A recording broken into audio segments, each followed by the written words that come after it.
Hello everybody, how are you all doing today? I am so excited to film today's video because, sometimes there are certain reviews that I'm just extra excited for. That happens when I read a book that I am extra excited about. I have got to admit, this was one of those books that I totally judged. I was like, I don't think it's gonna be that good. Clearly, I am just really bad at picking out books. I cannot wait to tell you guys all about this book because I genuinely really enjoyed reading it. And that book, my friends, is Flawed by Cecilia Ahern. She's actually a very popular author. She wrote the very popular P.S. I Love You, which I actually own a copy of. I have seen the movie, but now, after reading this book, I'm like, okay, I should probably read that because, wow, I'm a new fan. Before reading this book, it had been a long time since I had read a dystopian book, mostly because I just was feeling really disappointed with every dystopian book that I picked up. Ever since The Hunger Games, I've just had bad luck with dystopian. What I love about this book is that it didn't feel like every other dystopian book. This is a very emotional book. That's how I would describe it, and it is more based on the main character's personal journey and the social dynamics within this book. I feel like a lot of dystopian books are a girl in a super action-packed setting saving the world. Although there is sort of a similar theme occurring, how this book plays out is completely different. In this book, the government has what is known as the Flawed Court. The role of the Flawed Court is to find people within society who they believe are flawed. Being flawed means that you have either committed a crime, you have made some sort of mistake, or even a misjudgment. The Flawed Court started out as a way to prevent flawed people from getting into positions of power. More and more people are being branded as flawed, and it is also much easier to be a flawed person. Something as simple as lying or making a basic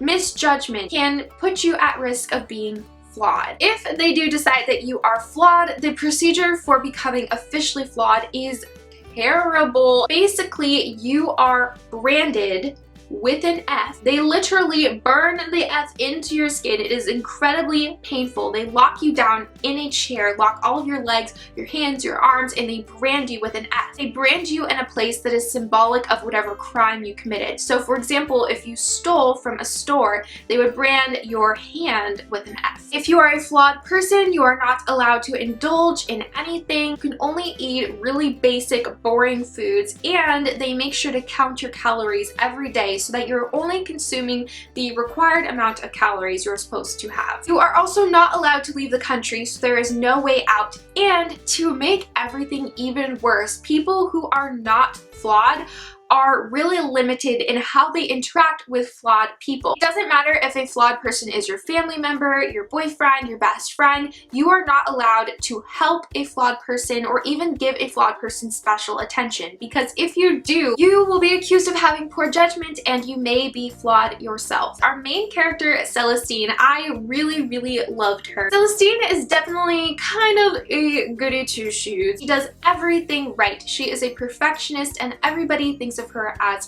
perfect. However, Celestine's life takes a drastic turn when one day she makes a poor decision. Whether or not it's actually a poor decision is debatable, but moving on. And she may or may not be accused of being flawed, and she may or may not be sent to the Flawed Court. Things get crazy. As for the other characters in this book, I don't want to give too much away, but just know that I love all of the characters, even the bad ones, because although I may not agree with their decisions and I hate them, I also love them because they are so well developed, and they kept me hooked on this book because I could not understand or comprehend some of their decisions. It was incredibly entertaining, although very painful at the same time. That is honestly how I would describe the majority of this book. It is just painful in the best kind of way. You want to cry at some points. You want to yell. I'm pretty sure I did yell at multiple parts of this book. You really become attached to the characters, especially Celestine, because this book centers completely around how she's being treated by the world and her peers,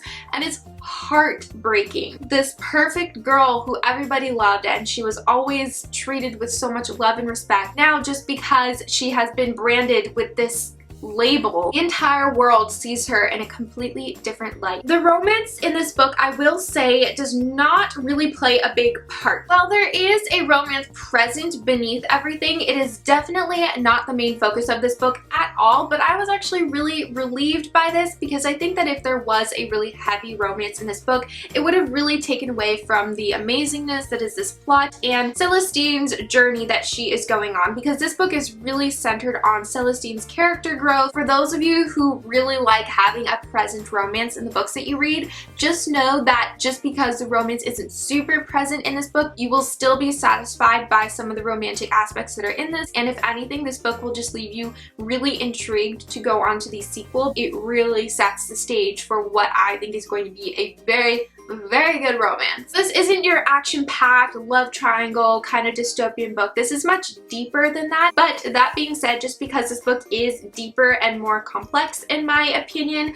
the actual writing style of this book and how it flows, I think flows just as smoothly as any other dystopian book, in the sense that it is very fast-paced, the writing style is always very easy to read, and you find yourself just flipping through the pages. The way in which you read this book will be as if you are reading a crazy action-packed book, because it really sucks you in. And ultimately, I think that it is really leading in a direction that is going to create a very different sequel. I think that the sequel is going to be a very different book from this one, and I'm really excited about it. And yeah, that's all I'm gonna say about this book. Please let me know in the comments below if you have read this book as well. I would love to hear your thoughts on it. You can go ahead and get a discussion started if you want, but please, if you're going to have any spoilers, just put at the beginning of your comment a big spoiler alert or something. I will have the Goodreads link for this book in the description down below, so you can go and check it out more for yourself and see if you want to read it, which I highly recommend that you do. And that will be it for today's video. So I hope that you guys enjoyed. If you did, please give it a big thumbs up.